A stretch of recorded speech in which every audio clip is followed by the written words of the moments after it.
So, do you think he wanted to continue beating up Stu? I think he would have. You didn't stop it, right? I promise you, he would have killed. If he would have got the best of me. If he would have took my legs out from under me, like he was trying to, he was going to do the same thing to me that he did to Stu. Clear.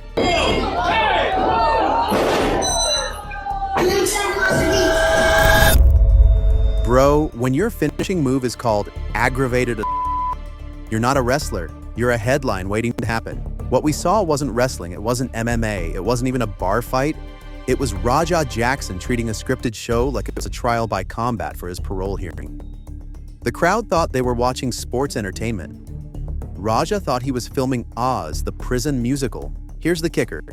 Even seasoned MMA fighters, the same dudes who celebrate blood like it's Gatorade, were calling this man unhinged.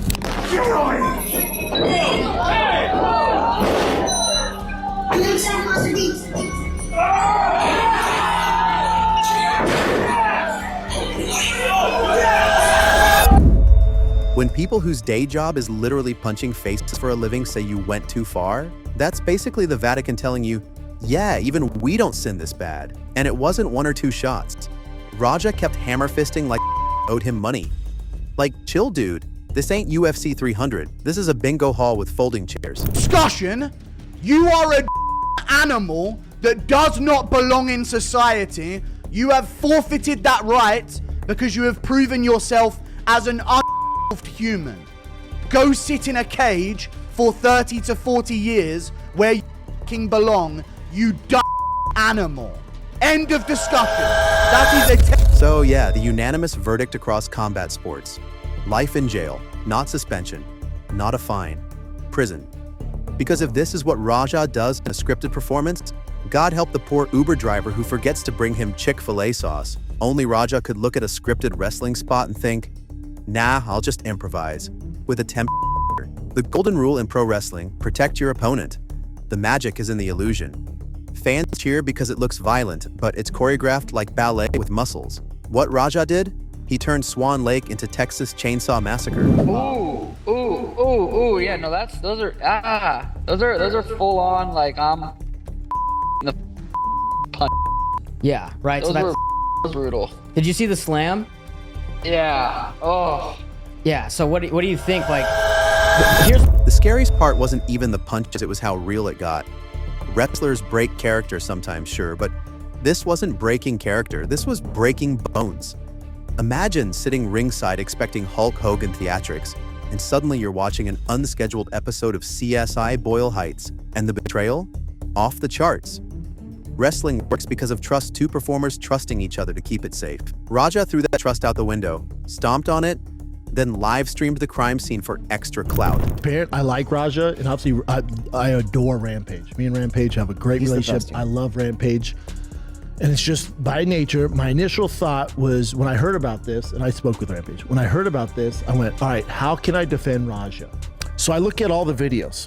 I watch the full live stream and all that. I got nothing.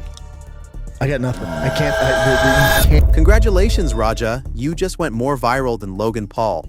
Except instead of Prime bottles, you're selling shots. The clip spread like wildfire. Kickstream exploded. YouTube flooded. Twitter melting down. TikTok kids stitching it with captions like, POV, you forget it's a work. Normally going viral in combat sports is a flex. This time, it's a curse. Nobody's sharing this like, wow, what a beast. They're sharing it like, bro, is this illegal? Somebody call Batman. And the outrage wasn't just fans, it was wrestlers, MMA guys, journalists, everyone.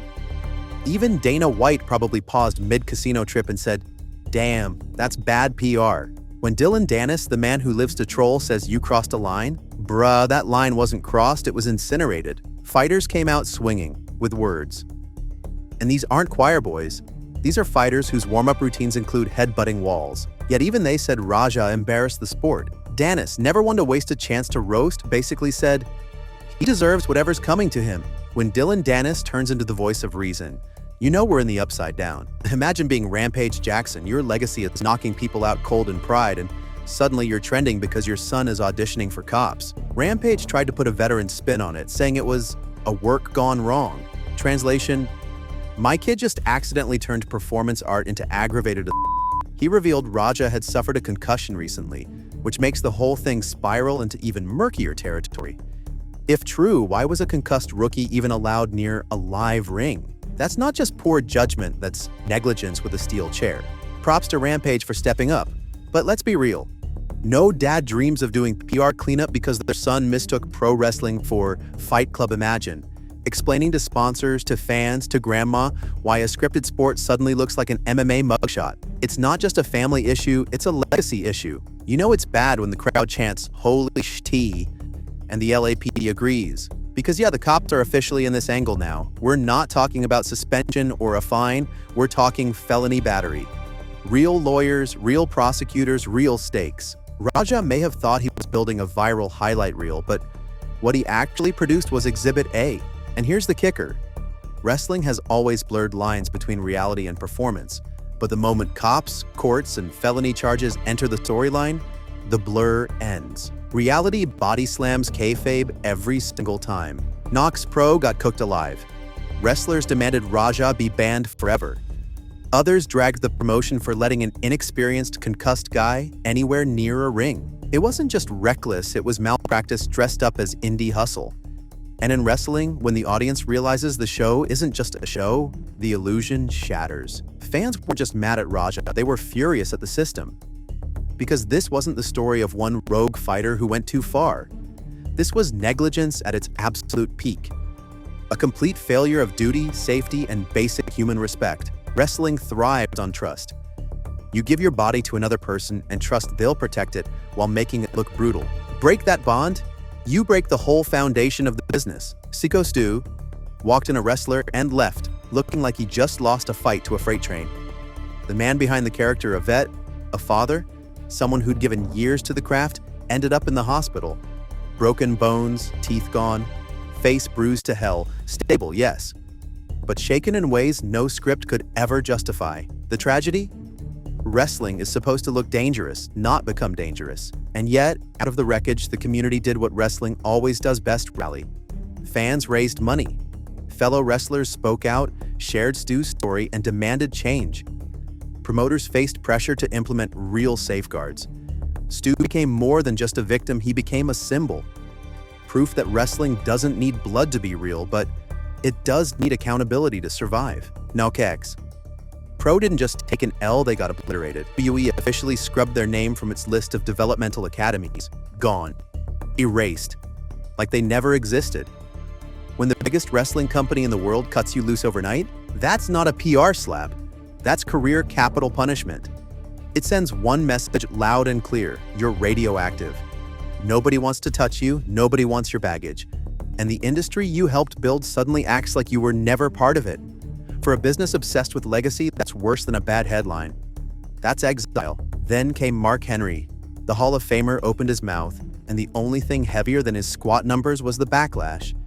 Instead of reading the room, he doubled down on blame victim. The reaction? Nuclear.